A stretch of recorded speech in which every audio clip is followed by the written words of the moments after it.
Solar charge controller থেকে এই ব্যাটারিটি কিভাবে কানেকশন করব সেটা আমি আপনাদেরকে দেখিয়ে দিব। তার আগে ব্যাটারিটি নিচে রাখার জন্য আমি এই কোর্সশিটটি নিয়েছি, তার সমান মাপে কেটে নিয়ে আমি নিচে রাখবো। 6Rn এর 2 পিস ব্ল্যাক এবং blue, black and blue, blue তারটি লাগাবো রেড আর ব্ল্যাকটি লাগাবো ব্ল্যাকে, অর্থাৎ মাইনাসে লাগাবো, আর ব্লু তারটি লাগাবো প্লাসে। যেহেতু এখানে আমার কাছে লাক্স নেই, সেই ক্ষেত্রে আমি এখানে লাক্স বানিয়ে নিব। এখানে তারটি ঝুলিয়ে নিব,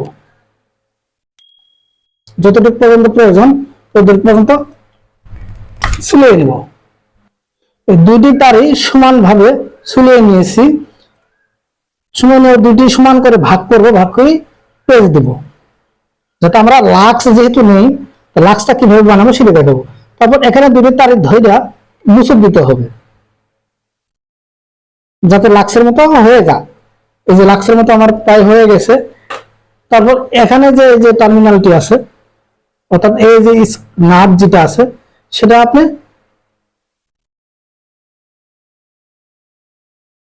এখানে দুইটি জায়গা আছে, দুইটি জায়গায় আপনি লাগাইতে পারবেন।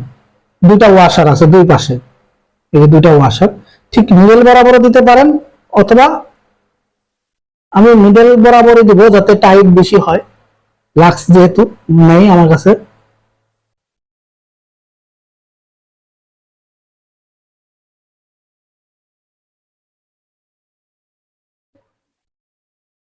ভালোভাবে টাইট দিয়ে নিতে হবে, যাতে কোনো লুজ কানেকশন না থাকে।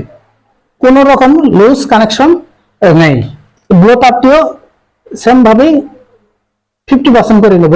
তারপর দুটো আলাদাভাবে পেঁচিয়ে নেব, তারপর দুটো এইভাবে মরিয়ে নেব। তারপর এই আগেরটা যেভাবে করছিলাম ঠিক সেইভাবে আলাদা করে ঠিক মিডল দুই ওয়াশার মাঝখানে ঢুকিয়ে নেব। দুইটাই ফুল টাইট দেবো, যাতে লুজ না থাকে। লুজ থাকলে স্পার্ক করবে, চার্জটি বেশি ডিসচার্জ করবে।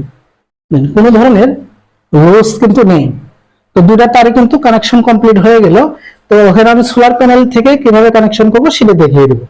আপনারা যে এই যে ব্যাটারি দেখছেন, ছোট ব্যাটারি, এই ছোট ব্যাটারি হচ্ছে 4.5 অ্যাম্পিয়ার 12 ভোল্টের। এই ব্যাটারিটা চেঞ্জ করে আমি এই ব্যাটারিটি কানেকশন করব।